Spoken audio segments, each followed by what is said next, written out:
పరిపాలన కాదండి, అంబేద్కర్ గారు రాసిన రాజ్యాంగాన్ని జగన్మోహన్ రెడ్డి ఛాలెంజ్ చెప్తున్నా మంచి మళ్ళీ ఒక్కసారి ఇక నువ్వు రావటం కానీ రాజకీయ సమాధి కట్టేసాం ఇంకంతే, ఇక్కడతో నువ్వు ముగిసిపోయిన అధ్యాయం ఇది. మీరు ఇంకోసారి ఇలాంటిది రిపీట్ చేయకూడదని ఒక భయం అనేది చెప్తున్నారు అంతే అండి. నక్కకి నాగలోకానికి ఉన్నంత తేడా ఉంది.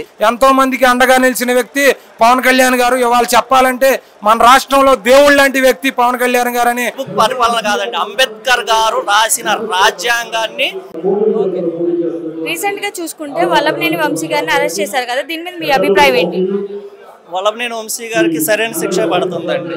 కాకపోతే ఇప్పుడు అరెస్ట్ చేసింది కూడా చాలా చిన్నది అనుకుంటున్నాము. ఎందుకంటే ఒక ఏ అమ్మాయి మీద అన్నా సరే నింద వేసేయడం అనేది చాలా తప్పు. ఎందుకంటే మన ఇళ్లలో ఆడవాళ్ళు కూడా ఉంటారు, నిజం ఉంటుంది అబద్ధం ఉంటుంది, ఎవరి వ్యక్తిగత అభిప్రాయాలు వాళ్ళవి. ఆయన ఎలిమినేటి మాధవ్ రెడ్డి గారి పోలికలు వచ్చినాయి నారా లోకేష్ అని చెప్పేది, అది కూడా ఒక మాజీ 14 ఏళ్ళు సీఎంగా పరిపాలించే వ్యక్తి. అలాంటి వ్యక్తి మీద ఏదైనా ఉంటే మీరు చంద్రబాబు నాయుడు గారి మీద కానీ వాళ్ళ మీద కానీ మీరు ఇష్టం వచ్చినట్టు మాట్లాడింది, అది వ్యక్తిగతంగా రాజకీయంగా అది ఓకే, వ్యక్తిగతంగా కూడా ఎవరిని పాయింట్అవుట్ చేయకూడదండి. ఆవిడ మీద భువనేశ్వరమ్మ గారిని ఎలా అంటే కురుసభలో ద్రౌపదిని అవమానించినట్టేనండి. కురుసభలో సీతాదేవిని అవమానించినట్టు, సారీ ద్రౌపది కూడా కురుసభలో సీతాదేవిని. దానికి ఎవరైతే మౌనంగా ఉన్నారో ఏది దానికి ఈ 151 మంది ఎలాగైతే సపోర్ట్ చేశారో అందుకే అందరూ ప్రజాక్షేత్రంలో శిక్షింపబడ్డారు. అలాగే ఇప్పుడు ఇది కూడా చాలా తక్కువ శిక్ష. ఆయన కన్ఫర్మ్ గా లోపల ఉండాల్సిందే, సరైన శిక్ష వేయాల్సిందే. వల్లభనేని వంశీ లోకేష్ గారు రెడ్ బుక్ ని అడ్డం పెట్టుకొని రెడ్ బుక్ పరిపాలన చేస్తున్నారు అని అంటున్నారు కదా, ఈ ప్రభుత్వం దోచుకుంటుంది దాచుకుంటుంది అని అంటున్నారు కదా. ఎక్కడ దోచుకుంటుందో ఎక్కడ దాచుకుంటుందో సాక్ష్యాలతో చూపిస్తే బాగుంటుంది. మేము జనాల్లోనే ఉంటున్నాము, ప్రజలే చెప్తారు మేము దోచుకొని దాచుకుని అంటే మమ్మల్ని మళ్ళీ రానివ్వరు.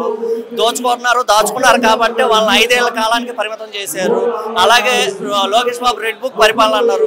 రెడ్ బుక్ పరిపాలన కాదండి, అంబేద్కర్ గారు రాసిన రాజ్యాంగాన్ని క్లియర్ కట్ గా ఫాలో అవుతున్నారు. లోకేష్ గారు ఆయన శాఖ ఆయన వరకు చూసుకుంటున్నారు, వంగలపూడి అనిత గారు హోంశాఖ చూసుకుంటున్నారు. ఎవరి శాఖ వాళ్ళు చేసుకుంటున్నారు, చట్టం వాళ్ళ పని వాళ్ళు చేసుకుంటుంది. తప్పులు చేసిన ప్రతి ఒక్కరిని ఎంచుకొని బయటికి లాక్కొచ్చి ప్రజాక్షేత్రంలో రాజ్యాంగబద్ధంగా శిక్షించడం అనేది మాత్రం జరుగు తీరుతుంది. ఇది రాజారెడ్డి రాజ్యాంగం కాదు, అంబేద్కర్ గారు రాసిన రాజ్యాంగం. ఆయన అన్న ఉద్దేశం ఏంటంటే ఆడపిల్లల గురించి కాదు, మా ఇంట్లో అందరూ ఆడపిల్లలు ఉన్నారు, మా ఇంట్లో అందరూ ఆడపిల్లలు ఉన్నారు, చక్కగా అందరితో ఉంటామన్న ఉద్దేశంతో అన్నారు. కానీ ఆయన అన్న ఉద్దేశం అంటే ఒక మగపిల్లోడు. లోకేష్ గారు రెడ్ బుక్ ని అడ్డం పెట్టుకొని రెడ్ బుక్ పరిపాలన చేస్తున్నారు అని అంటున్నారు కదా. లోకేష్ గారు రెడ్ బుక్ అడ్డం పెట్టుకుని చేస్తాం కాదండి, అది చట్టబద్ధంగా అంతకుముందు ఏదైతే వైఎస్ఆర్సీపీ వాళ్ళు దుర్మార్గంగా పరిపాలన చేశారు, అందుకనే దాంట్లో ఎవరైతే అన్యాయంగా ఎవరినైతే ఇబ్బంది పెట్టారో, ఎవరినైతే రకరకాలుగా ప్రలోభాలు పెట్టి ఇబ్బంది గురి చేశారో వాళ్ళందరినీ చట్టబద్ధంగా ఏమైతే ఉందో ఆ రకంగా లాండ్ ఆర్డరే చూసుకుంటుందనే విధంగా ఆయన లోకేష్ గారు గట్టిగా చెప్పారు తప్ప ఎవరి మీద ఒకళ్ళ మీద అనవసరంగా ఇచ్చేసి వాళ్ళని కక్షపూరితంగా చేయాలనే ఉద్దేశం అయితే కాదు. అది చట్టం తన పని తాను చేసుకెళ్తుందనే ఉద్దేశంతో చట్టపరంగానే వెళ్తున్నారు తప్ప ఎవరిని దురుద్దేశంగా ఇబ్బంది పెట్టాలనే విధంగా అయితే కాదు. ఏం చెప్తారు ఒక మాటలో ఈ ప్రభుత్వం గురించి? ఈ ప్రభుత్వం చాలా బాగుంది, ఎందుకంటే అభివృద్ధి అనేక రకాల సంక్షేమ కార్యక్రమాలు చేస్తున్నారు. ఈ పవన్ కళ్యాణ్ గారు, మోడీ గారు, చంద్రబాబు నాయుడు గారు ముగ్గురు కలిసి ఈ రాష్ట్రాన్ని ఎంతో అభివృద్ధి పదంలో నడిపిస్తున్నారు. ఆయన మన పవన్ కళ్యాణ్ గారు అయితే చాలా కృషి చేసి ఒక్కొక్కరికి 400 పంచాయతీలకి 1,00,000 చొప్పున ఒక్కొక్క పంచాయతీకి 1,00,000 కాడికి ఇచ్చారు. అంతేకాదు ఆయన ఎన్నో సేవా కార్యక్రమాలు చేశారు. ఆయన చనిపోయిన కౌలు రైతులకి 1,00,000 రూపాయల కాడికి అందించారు. అదే రకంగా కొన్ని ఇవాళే కాదు సినిమా ఫీల్డ్లో ఉన్నప్పటి నుండి సేవా కార్యక్రమాలు చేసి ఎంతో మందికి అండగా నిలిచిన వ్యక్తి పవన్ కళ్యాణ్ గారు. ఇవాళ చెప్పాలంటే మన రాష్ట్రంలో దేవుళ్ళ లాంటి వ్యక్తి పవన్ కళ్యాణ్ గారు అని మేము తెలియజేసుకుంటున్నాం. నెంబర్ 1గా ఉందండి. ఎక్కడ కూడా డెవలప్మెంట్ చేస్తున్నారు. సెంట్రల్ గవర్నమెంట్ దగ్గర నుంచి నిధులు వ్యవస్థగా తీసుకొస్తున్నారు. పవన్ కళ్యాణ్ గారు పుణ్యమంట ఎక్కడ పడితే రోడ్లు, డ్రైనేజీలు ఏంటి నెంబర్ 1 అభివృద్ధి కార్యక్రమాలు జరుగుతున్నాయండి. వైసీపీ గవర్నమెంట్లో కనీసం రోడ్లు లేవు, ప్రజలకు ఏదో బట్టలు నొక్కుతాం వేస్తున్నాం తప్ప అభివృద్ధి అంతా ఆగిపోయింది. ఈ కూటమి ప్రభుత్వం వచ్చాక పవన్ కళ్యాణ్ పుణ్యం అంటూ మోడీ గారి దగ్గర నుంచి బీభత్సమైన నిధులు తీసుకొచ్చి రోడ్లు పాఠశాలకు కావాల్సిన నిధులు పవన్ కళ్యాణ్ గారు సొంత డబ్బులతోనే కొన్ని చోట్ల కాలేజీ హై స్కూల్కి కావాల్సిన గ్రౌండ్ డబ్బులు ఇవ్వడం, ఈ సేవా కార్యక్రమాలు నెంబర్ 1 చేస్తున్నారండి. పవన్ కళ్యాణ్ కాను వెళ్తుంటే ఏ చిన్న పేద మహిళ ఆగిన టక్కన ఆగడం, ఆ కాగితం తీసుకోవడం, సమస్యలు అడగడం ఎమ్మడి ఇమీడియట్గా అవుతున్నాయండి. మన మంగళగిరి ఆఫీస్ దగ్గర కూడా సోమవారం ఏదైనా పని మీద వెళ్తే, ఏదైనా పబ్లిక్ ఏదైనా అలా ప్రాబ్లమ్స్ వెళ్తే ఇమీడియట్గా దాని గురించి స్పందిస్తున్నారు ఎమ్మెల్యేస్, వెంటనే ఫోన్ చేస్తున్నారు. ఇంకెక్కడ కూడా అంత చక్కటి ఏంటి పరిపాలన జరగట్లేదు. ప్రజల వద్దకి పాలన అంటే పవన్ కళ్యాణ్ గారు చూసి మనం నేర్చుకోవాలండి. ఏంటి ఇంత ముందు ఎప్పుడు కూడా ఆ టైప్ దాగాలు లేవు. మన ఆఫీసుల చుట్టూ అధికారుల చుట్టూ కాలుగా అరిగేలాగా తిరిగినా సరే ఏ విధంగా మనకి విసులుబాటు లేదు. ఇంకా ముందు రోజుల్లో పవన్ కళ్యాణ్ గారు మంచిగా ఇంకా కేంద్రం దగ్గర నిధులు దిగొచ్చి ఇంకా ముందుకు తీసుకెళ్తారని, కానీ కొంతమంది ఆయన స్పీడ్గా కళ్యాణాలు వేద్దాం చూస్తున్నారు. ఆ కళ్యాణాలు వేయడం వల్ల కూడమికే నష్టం అది. కాకపోతే ఆయన అలాగ ఫ్రీగా వదిలేస్తే కేంద్రంలో మోడీ గారి దగ్గర నుంచి నిధులు తీసుకొచ్చి, ఉదాహరణకి మొన్న మధ్యప్రదేశ్ వెళ్ళారు అండ్ ఎక్కడ పడితే అక్కడ కూటమి గురించి ఆయన ఫ్రీగా క్యాన్వాసింగ్ చేస్తున్నారు. అదే ఇంకోళ్ళు ఎవరినైతే నాకు 1000 కోట్లు ఇస్తావా 500 కోట్లు ఇస్తావా క్యాన్వాసింగ్ అంటారు. ఆయన బలం అంతా, ఆయన ఇన్ఫ్లుయెన్స్ అంతా కూటమికి ఉపయోగించేలా చేస్తున్నారు. ఆశించకుండా వెళ్ళి మహారాష్ట్ర వెళ్ళి నెగ్గించుకొచ్చారు. నాకు నిధులు వెళ్ళి నా ఆంధ్రకి ఇవ్వండి, నా రోడ్లు బాగు చేయండి, నా ఆంధ్ర అమరావతిని డెవలప్ చేయండి. నా అమరావతికి ఎన్ని నిధులు ఇచ్చారు, విశాఖపట్నానికి ఎన్ని నిధులు ఇచ్చారు, ఎన్ని కూడా పవన్ కళ్యాణ్ వల్ల కూటమి వల్ల జరుగుతున్నాయండి. కూటమి గారి స్పీడ్, పవన్ కళ్యాణ్ గారి స్పీడ్కి ఏదైనా మీరు కళ్యాణ్ వేద్దాం అంటే అది కూటమికి నష్టం, అది టీడీపీకి నష్టం అండి. అది తెలుసుకుని ఒళ్ళు దగ్గర పెట్టుకుని మీరు అంటున్నారు కదండి పవన్ కళ్యాణ్ గారు చాలా ఫాస్ట్ గా చేస్తున్నారు అని చెప్పేసి అని.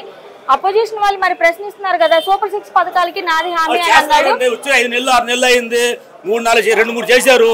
1 by 1 చేస్తారు. మిగతా డబ్బులన్నీ పథకాలకి ఇచ్చేస్తే రోడ్లు ఎక్కడ వేస్తారు? ఇంకా ప్రజలు కావాలి సంక్షేమ పథకాలు ఎలాగిస్తారు, జీతాలు ఎలాగిస్తారండి? 1 by 1 చేసుకుంటూ వస్తున్నారు. ఎక్కడ ఇన్ఫ్రాస్ట్రక్చర్ డెవలప్ చేసి దానిలో డబ్బులు సంపాదించి మళ్ళీ పథకాలకి ఇద్దామని చూస్తున్నారు. జగన్ లాగా అక్కడికి వెళ్ళి కేంద్రం దగ్గరికి వెళ్ళి ధర్నాలు పెట్టేసి డబ్బులు అడుగు తెచ్చేసి ఇంకో పథకం తెచ్చేసి డబ్బులు ఇచ్చేయట్లేదు కదా. ఈ ప్రభుత్వమే దోచుకుంటుంది అంటున్నారు కదా. ఎవరు దోచుకున్నారు? ఎమ్మెల్యేని చూపించండి. ఎక్కడైనా అరాకొర ఈ ఒక ఎప్పటి నుంచో ఉన్న పాదుకొని అవినీతికి ఏమన్నా ఎమ్మెల్యేలు ఎవడ కూడా అవినీతి చేసినా గొద్ద మీద దొంతున్నారు. ఇవాళ అవినీతి లేని పరిపాలన జరుగుతుందంటే పవన్ కళ్యాణ్ చూసే. పవన్ కళ్యాణ్ గారు ఎక్కడైతే గొద్ద మీద దొంతారని అంటారు. టీడీపీ కూడా ఇంతకుముందు టీడీపీకి అవినీతి చరిత్ర ఉంది. ఆ టీడీపీ కూడా ఒళ్ళు దగ్గర పెట్టుకుని ఎక్కడైతే పవన్ కళ్యాణ్ కొడతారో బితుకుమంటూ పరిపాలిస్తున్నారు. ఎక్కడ అవినీతి చేయకుండా. మరి రాబోయే 4 సంవత్సరాల్లో కూడా ఇదే భయం అనేది ఉండిద్ది అంటారా, లేదంటే రాబోయే 4 సంవత్సరాల్లో కూడా ఇట్లానే కంటిన్యూ అవుద్దంటారా? పవన్ కళ్యాణ్ గారిని ఫ్రీగా వదిలేసి ప్రజల బదులు వదిలేస్తే రాబోయే 5 సంవత్సరాలు 20 సంవత్సరాలు పవన్ కళ్యాణ్ తీసుకురావడం లేదండి. కానీ పవన్ కళ్యాణ్ గారి పేరు వచ్చేస్తుంది. ఆయన ఏదో అయిపోతాడని గుంట నక్కలు అసలు లేస్తే వాళ్ళకే నష్టం. అది ఆయన ఫ్రీగా వదిలేయాలి. కేంద్రం దగ్గర నుంచి డబ్బులు తీసుకొస్తున్నారు. రూపాయి తీసుకోకుండా నాకేమో పర్మిషన్ నాకు వద్దు, నా జీతం వద్దని రూపాయి ఖర్చు లేకుండా, రూపాయి ఆదాయ ఇన్కమ్ లేకుండా ఆయన పరిపాలిస్తున్నారు. సొంత డబ్బులు ఇస్తున్నారు. ఏదైనా ఇప్పుడు ముఖ్యమంత్రి చంద్రబాబు నాయుడు ఉన్నారు. నా జీతం తనలేదే, లోకేష్ ఉన్నారు, నా జీతం తనలేదే. ఎవరికి ఆడాడు జీతాలు వచ్చేయాలి, దోషించుకోవాలి, పేరు వచ్చేయాలి. పవన్ కళ్యాణ్ గారు కాపాడుకోకపోతే ఆంధ్రప్రదేశ్ సర్వనాశనం అయిపోతుంది. దర్శనం పవన్ కళ్యాణ్ గారు. జై జనసేన, జై హింద్.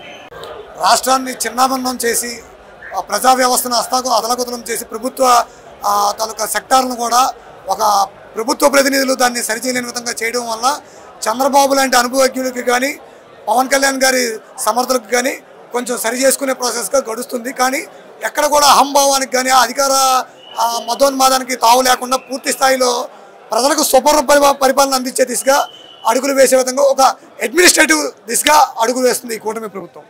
అదేవిధంగా ఈ ప్రభుత్వం వచ్చింది కదా, ఈ ప్రభుత్వం వచ్చిన తర్వాత చాలా వరకు ప్రభుత్వం అడ్డం పెట్టుకొని ఎక్స్ ఎమ్మెల్యే వలభనేని వంశీని అరెస్ట్ చేయడం ఇలాంటివి జరుగుతున్నాయి కదా. ప్రభుత్వం అడ్డం పెట్టుకొని తొక్కేస్తున్నారు అంటున్నారు కదా, నిజమే అంటారు ఈ మాట? సార్, వాస్తవంగా అరెస్ట్ చేయడం అనేది ఏంటంటే ప్రజాప్రతినిధులు అంటే ప్రభుత్వ యంత్రాంగం చెప్పినంత మాత్రాన పోలీస్ అధికారులు చేసే పరిస్థితిలో లేరండి. అలా అనుకుంటే గత ప్రభుత్వంలో పూర్తిగా కక్ష సాధింపు చర్యలే కనపడ్డాయి తప్పించి కానీ ఎక్కడ కూడా పాలనా రంగానికి ఇంపార్టెన్స్ ఇచ్చే పరిస్థితి లేదు. ఇప్పుడు నేను మా కళింగ వైశ్యుల సామాజిక వర్గం అండి. మాది పుట్టుక ఉత్తరాంధ్ర.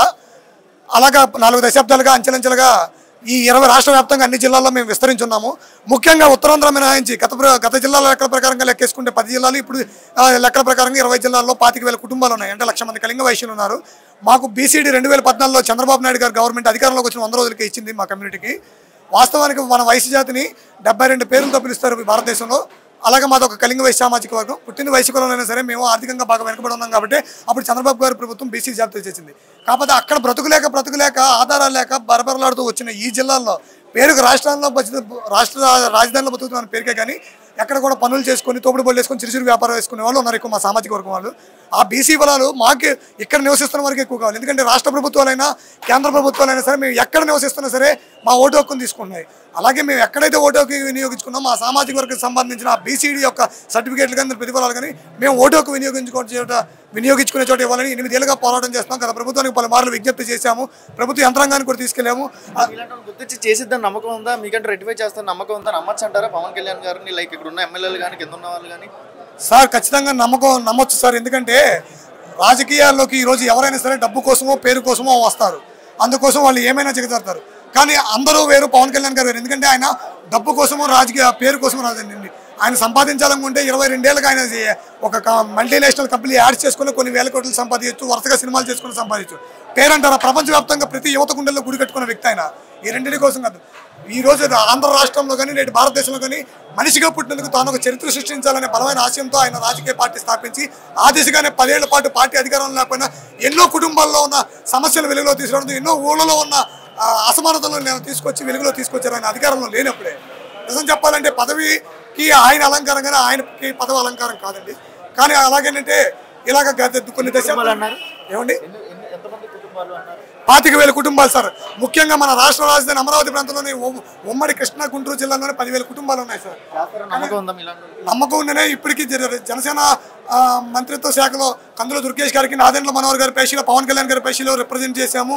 అలాగే మన జనవాణిలో కూడా రిజిస్ట్రేషన్ చేయించాము. అయినా కూడా మాకు ప్రతిస్పందన రాకపోవడం కొంచెం ఆవేదన. నమ్ముకున్న దేవుడు ఎంత స్పందించకపోతే ఎప్పుడు స్పందిస్తారని వేడుకోవడానికి వచ్చాము. కానీ నమ్మకం అయితే ఏమాత్రం తగ్గిపోలేదండి. నా పేరు తాతపూడి గణేష్. అంటే 8 నెలలు రూలింగ్ ఎలా అనిపించింది ప్రభుత్వం వచ్చిన తర్వాత? 8 నెలల రూలింగ్ మాకంటే కూడా మీరు ప్రజల నుంచి తీసుకోవాలి. ఎందుకంటే మా ప్రభుత్వం మంచి ప్రభుత్వం, మంచి కార్యక్రమాలు చేస్తామని మేము చెప్తాం. మాకంటే కూడా ప్రజలు చెప్తే ఇంకా బాగుంటుంది, ప్రజల నుంచి తీసుకుంటే బాగుంటుందని చెప్పి మేమైతే అనుకుంటున్నాము. ప్రజల్లో మేము తిరుగుతున్నాం. అంటే ప్రజలకు మంచి చేస్తున్నారని అనిపిస్తుందా? అంటే రాబోయే రోజులు ఇంకా అభివృద్ధి పరంగా ముందుకెళ్తే నమ్మకం అనేది కనపడుతుందా ప్రజల్లో మిమ్మల్ని చూసి? మేము గెలిచిన తర్వాత గెలవక ముందు ఓట్ల కోసం తిరిగే నాయకులు కాదు, గెలిచిన తర్వాత ప్రజల్లో తిరుగుతున్నాం. మేము ఇంటింటికి మీకేం సమస్య ఉందని చెప్పి ప్రజల వద్దకే పాలనని చెప్పి మాది పెనలూరు కాన్స్టిట్యున్సీ. మా కాన్స్టిట్యున్సీలో మేము తిరుగుతున్నాం. ప్రజల నుంచి మంచి స్పందన ఉంది. ఏ సమస్య ఉన్నా కూడా మా దృష్టికి తెస్తున్నారు. మేము ప్రభుత్వాన్ని తీసుకెళ్ళి సాల్వ్ చేస్తున్నాం. మీరేమో ఇది మంచి ప్రభుత్వం, మంచి పరిపాలన అందిస్తుంది ప్రజలకి అని అంటున్నారు కదా. అపోజిషన్ వాళ్ళు ప్రెస్ మీట్లు పెట్టి కక్షపూరితంగా ఈ ప్రభుత్వం రాజకీయాలు చేస్తుంది అని చెప్పేసి అని అంటున్నారు కదా. అమ్మా అది వాళ్ళు చేసే పని, అది వాళ్ళు చేసే పని మంచి ప్రభుత్వమే రుద్దాలనుకుంటుంది అపోజిషన్ ఎప్పుడైనా సరే. ఆ బాటలో మేము వెళ్ళాం. ప్రజలకు నచ్చే బాటలు, ప్రజల్ని రాష్ట్రాన్ని అభివృద్ధి పథంలో నడిపించే బాటలో మేము వెళ్తాము. ఆ బాటలో కొన్ని అడ్డంకాలు వస్తూ ఉంటాయి. ఎందుకంటే గత గవర్నమెంట్ ఏదైనా సరే ప్రజలను ఎంత ఇబ్బంది పెట్టిందో చూసాము. అలాంటి వాళ్ళు తొక్కుకుంటూ వెళ్ళి ప్రజలకు మంచి చేస్తాం. ఈ ప్రభుత్వంలో మంచి ప్రభుత్వంలో ఈ ప్రభుత్వమే ప్రజల దగ్గర దోచుకుంటుంది అని అంటున్నారు కదా. అమ్మా ఏముంది, ఇప్పుడు గుట్టగాల్చి మొఖాన్ని వేస్తారు, బురద జల్లే మాటలు 100 చేస్తారు. అది ప్రజలు చెప్పాలి ఆ మాట. వీళ్ళు చెప్తే వీళ్ళు ఎవరు? వీళ్ళు ఎందుకంటే అధికారాన్ని కోల్పోయి దాదాపు 30 సంవత్సరాలు వెళ్దామని చెప్పి వీళ్ళు అనుకున్నారు. అధికారాన్ని కోల్పోయేపటికి పిచ్చేకి ఏం మాట్లాడుతుందో వాళ్ళకి తెలియట్లా. వాళ్ళ మాట పరిగణలో మేము తీసుకోము. అసలు మేము ప్రజల్లో ఉన్నాము.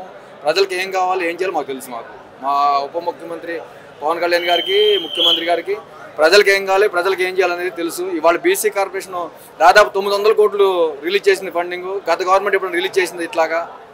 ఇవన్నీ చెప్పుకుంటూ పోతే చాలా ఉన్నాయి. పెన్షన్ మాట ఇచ్చారు, 4,000 రూపాయలు పెన్షన్ ఇస్తా ఉన్నారు. 7 నెలల ప్రభుత్వం, ఇంకా దాదాపు 4.5 సంవత్సరాలు ఉంది. ఇంకా చాలా మంచి ప్రభుత్వాలు మంచి కార్యక్రమాలు చేసుకుంటూ వెళ్తాం. ప్రజల్లో మంచి పాలన అందిస్తాము. మళ్ళీ గవర్నమెంట్ అధికారంలో మాదే వస్తుంది. అంటే నారా లోకేష్ గారు రెడ్ బుక్ పరిపాలన అడ్డం పెట్టుకొని కక్ష సాధింపులు సాధిస్తున్నారు. మెయిన్ అభివృద్ధి వీటి మీద ఫోకస్ చేయకుండా ఎవరెవరిని లోపలేయాలి, ఎవరెవరి మీద అక్రమంగా కేసులు పెట్టాలి అని చెప్పేసి అని అంటున్నారు కదా. మా రెడ్ బుక్ అనేది ఇప్పుడు జనాల్ని ఇబ్బంది పెట్టిన వాళ్ళని ఇంటూ మార్క్ కొట్టుకుంటారు. ఆ జనాల్ని ఇబ్బంది ఎవరైతే పెట్టారో వాళ్ళనే లోపలేస్తారు.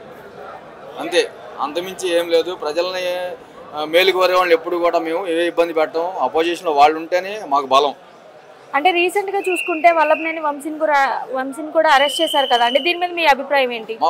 ఆయన అక్కడ ఆఫీస్ దగ్గర ఎన్ని దందాలు జరిగినాయి ఏంటో మీడియాకి బాగా తెలుసు మాకంటే కూడా.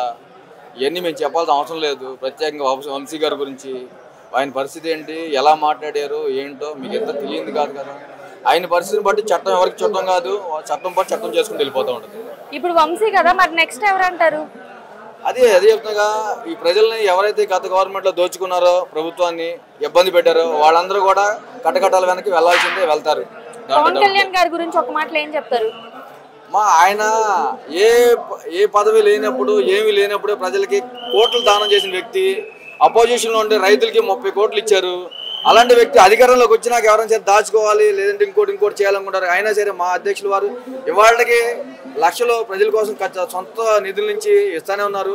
పెట్టే మనిషి ఆయన దగ్గర ఉంటే నేనేమైపోయినా పర్లేదు, నా ప్రజలు బాగుండాలనుకున్న వ్యక్తి జనసేన పార్టీ అధినేత ఉప ముఖ్యమంత్రి వర్యులు పవన్ కళ్యాణ్ గారు.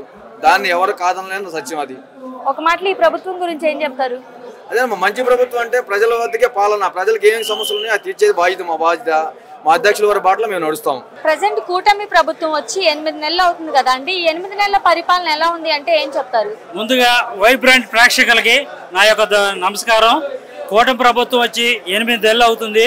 ఈ 8 నెలల్లో కూడా ముందుగా మన పెన్షనర్లకి 4,000, 6,000, 15,000 పేద వర్గాలకి సాయం చేయడం జరుగుతుంది. గతంలో 3,000 పెన్షన్ ఇవ్వడానికి 1,000 రూపాయలు పెంచడానికి నెలకి 250, సంవత్సరానికి 250 రూపాయలు చొప్పున పెంచారు. మరి అదే ఈ కూటమి ప్రభుత్వంలో ముందుగా 4,000 రూపాయలు ఏకదమ్మున పెంచడం జరిగింది. వంశీ గారిని అరెస్ట్ చేశారు కదండి రీసెంట్ గా, దీని మీద మీ అభిప్రాయం ఏంటి? ఆయనే తవ్వుకున్నాడు గతంలో మరి వీళ్ళని మన టీడీపీ ప్రభుత్వాన్ని, టీడీపీ చంద్రబాబు నాయుడు గారిని కానీ వాళ్ళ నాయకులను కానీ అసలు నోటికి అదుపురు లేకోకుండా ఆయన ఇష్టం వచ్చినట్టు మాట్లాడటం జరిగింది. అదే విధంగా టీడీపీ పార్టీ ఆఫీసు కోలుకొట్టడం అనేది ఎంతవరకు సమంజసం అనేది ఒక్కసారి ఆయనే ఆత్మ పరిశీలన చేసుకోవాలి. ఆయన పాపం పండింది. కక్షపూరితం అంటూ ఏమీ లేదు. తప్పు చేసిన వారిని ఎవరిని వదిలిపెట్టరు. ఎందుకంటే గత ప్రభుత్వంలో సామాన్యుడు కూడా తన గళం ఇప్పే పరిస్థితిలో ఉండేది కాదు. కానీ ఇప్పుడు ప్రతి ఒక్కరూ కూడా తన హక్కుల కోసం, తన కోసం ఏదైనా పోరాడుతున్నారు, మా రోడ్డెక్కి మాట్లాడుతున్నారు. కాదు ఇప్పుడు ఉన్న ప్రజలు. గత ప్రభుత్వంలో అయితే ఎవరు కూడా రోడ్డు ఎక్కేవాళ్ళు కనీసం వాట్సాప్లో తన అభిప్రాయాలు చెప్పుకునే ఇది కూడా లేకుండా చేశారు. డిప్యూటీ సీఎం గారి గురించి ఏం చెప్తారు? డిప్యూటీ సీఎం గారు ఆయన జనసేన పార్టీలో డిప్యూటీ సీఎంగా పనిచేస్తూ బ్రహ్మాండంగా చేస్తున్నారు. ప్రజల యొక్క సమస్యల్ని ఎప్పటికప్పుడే తెలుసుకుంటూ బేరీజ్ వేసుకుంటూ ఎక్కడికక్కడ ఆయన స్పందిస్తున్నారు కూడా.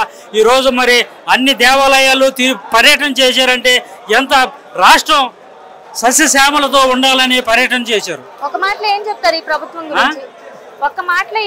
గురించి? ఏం చెప్తారు? ఒక్క మాటలో చెప్పాలంటే ప్రభుత్వం 6 పథకాల్లో ఇచ్చిన హామీలన్నీ త్వరలో ఈ 5 ఏళ్లలోపు గ్యారంటీగా హామీలన్నీ నెరవేరుస్తారని నేను ఈ సందర్భంగా చెప్పగలను. పడుతున్నాయి కానీ ఇంకా కొన్ని అమలు చేయాలి. ఉచిత బస్సులు ఆడవాళ్ళకి అది వద్దండి, అది వేస్ట్. నాయుడు గారి మీద మీ ఒపీనియన్ ఏంటి? ఎన్నిసార్లు చూసారు కదా ఆయన రూలింగ్? What about ruling? ఆయన ఒపీనియన్ బాగానే ఉంది కానీ లీడర్షిప్ లో కొద్దిగా స్వతంత్రం వచ్చిన